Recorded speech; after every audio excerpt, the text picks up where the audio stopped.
U.S. President Donald Trump and Israeli Prime Minister Benjamin Netanyahu will meet at the White House today to discuss a ceasefire agreement with Hamas.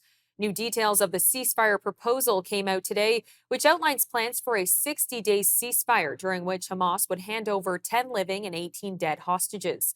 Israeli forces would agree to withdraw to a buffer zone along Gaza's borders with Israel and Egypt, and significant amounts of aid would be brought in. Mr. Trump said last week that Israel had agreed on terms for a 60-day ceasefire, but it was unclear whether those terms were the same as those outlined in the document released today. Earlier, we spoke with Asher Westrop Evans, Israeli Citizen Spokesperson, on the significance of Netanyahu's visit.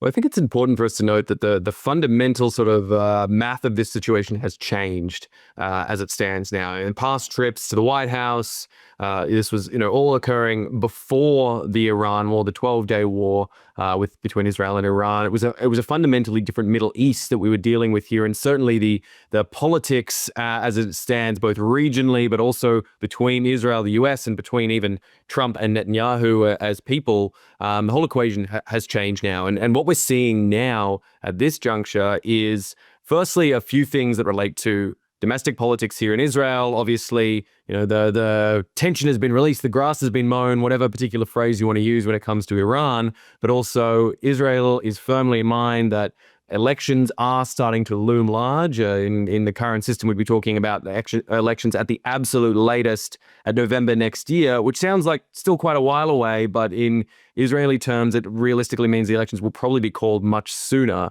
So Netanyahu is certainly going to be looking at that as part of the equation and trying to figure out if he can reframe himself, maybe as a peacemaker, or at least one who's, that Mr. Security, the man who's provided security and stability to Israel, and sort of that could have changed his approach now.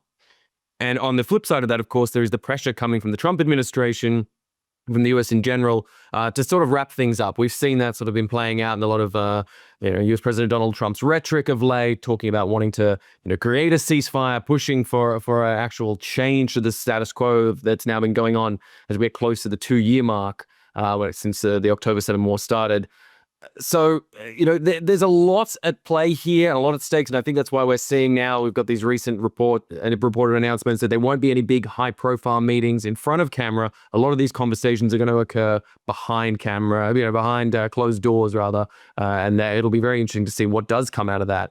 And as to your question about success, frankly, that's a tough question to answer. I don't really know what success looks like for either party, but frankly, for Netanyahu, I would say the success looks like him being able to maintain a strong image, whatever that actually looks like on the ground. We also spoke to Asher about the prospect of Hamas remaining in Gaza in the future. I think this is really a rubber meets the road situation where the sort of rhetoric meets the realpolitik of what's going on inside Gaza. And again, I think this comes down a lot to which stakeholders ultimately do come to the table. And by that, I don't just mean the US, Israel, the Qataris, Hamas themselves, but also, the wider Middle East. Do the Saudis come into play and help with aid or development packages inside Gaza? Do the Emiratis do the same? These power brokers who've stood in the background for a long time and kept out of the public light and sort of not said too much. Egypt, of course, as well, will be key to any equation. How does rebuilding and redevelopment look like?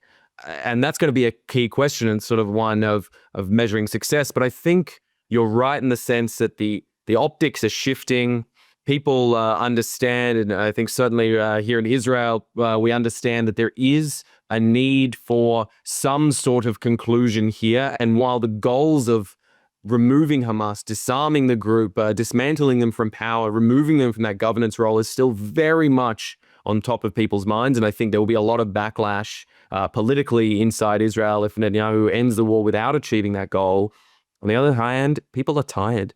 Again, it's been getting close to 2 years of ongoing war now. Israel's military machine, wars on 8 different fronts effectively have been being fought, all across the region for the last 2 years, and people are getting tired. People are looking for conclusions. People are looking to try and move on from this war and try and move on with their lives in some way, shape, or form. But of course, those stated war goals of bringing the hostages back, obviously paramount.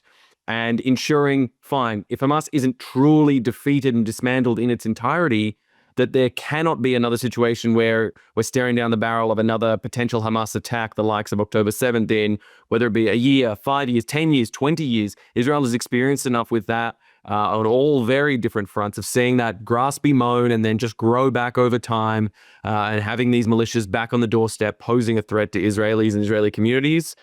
I think people won't tolerate that. But again, at the end of the day, the realpolitik, what people have to deal with day to day, it's going to be very interesting to see how this plays out and what sort of deals and, as I said, what stakeholders come to the table at the end of the day.